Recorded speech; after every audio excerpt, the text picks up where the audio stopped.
ইসলাম কতটা সহজ আপনাকে শুনলেই বুঝতে পারবেন। এক সাহাবী আল্লাহ রাসূল সাল্লাল্লাহু আলাইহি ওয়া আলিহি ওয়াসাল্লামের কাছে এসে তিনি বললেন, ইয়া রাসূলুল্লাহ হালাকতু ইয়া রাসূলুল্লাহ, হে রাসূল আমি তো শেষ। রাসূল সাল্লাল্লাহু আলাইহি ওয়াসাল্লাম বললেন, ওমা আহলাকা, কি হয়েছে তোমার? তো সে বলে, ওয়াকাআতু আলা ইমরাআতি ফি রমাদান, আমি তো রমজান মাসে দিনের বেলায় আমার স্ত্রীর সাথে মেলামেশা করে ফেলছি, একেবারে ফাইনাল মেলামেশা, আমার সিমেন আউট হয়ে গেছে বডি থেকে। এজন্য সে অস্থির হয়ে রাসূল সাল্লাল্লাহু আলাইহি ওয়াসাল্লামের কাছে এসে, ইয়া রাসূল আমি তো শেষ, আমারে বাঁচান, আমারে বাঁচান।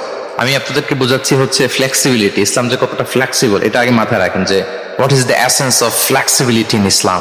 ইচ্ছা করে যদি কেউ রোজা ভাঙে, তার বিধান হচ্ছে তার কাজাও করতে হবে, কাফারাও দিতে হবে। কাজা মানে একটা রোজার জন্য আরেকটা রোজা, আর কাফারা হচ্ছে হয় তাকে একটা দাস আজাদ করতে হবে, অথবা তাকে 60টা রোজা রাখতে হবে টানা, অথবা 60 জন মিসকিনকে খাওয়াতে হবে।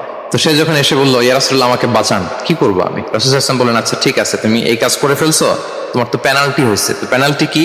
তো বলে যে, রাসূল সাল্লাল্লাহু আলাইহি ওয়াসাল্লাম বললেন যে তুমি একটা দাস আজাদ করে দাও।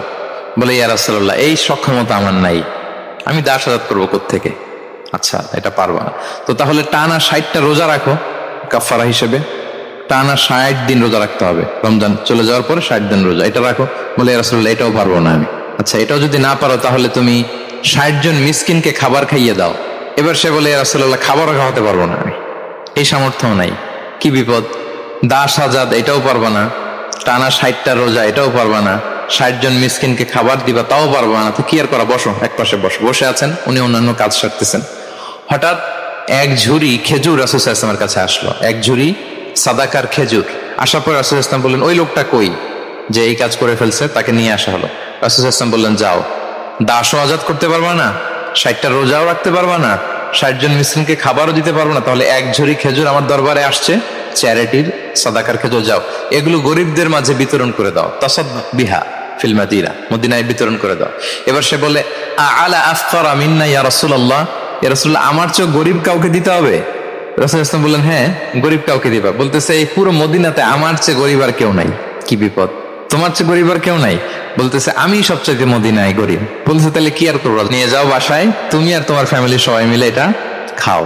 চিন্তা করেন, আসছিল পেনাল্টি দিতে, নিয়ে গেল এক ঝুড়ি, কথা বোঝা নাই, নিয়ে গেল এক ঝুড়ি খেজুর।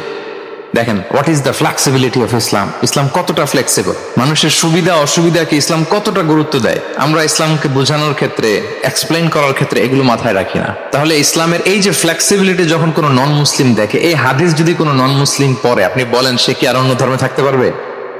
যে একটা ধর্ম এত ফ্লেক্সিবল হয় কি করে, এত ফ্লেক্সিবল? এভাবে আপনি যদি দেখেন যে রাসূল সাল্লাল্লাহু আলাইহি ওয়াসাল্লাম খুব সহজ করে দিন ইসলামকে উপস্থাপন করেছেন।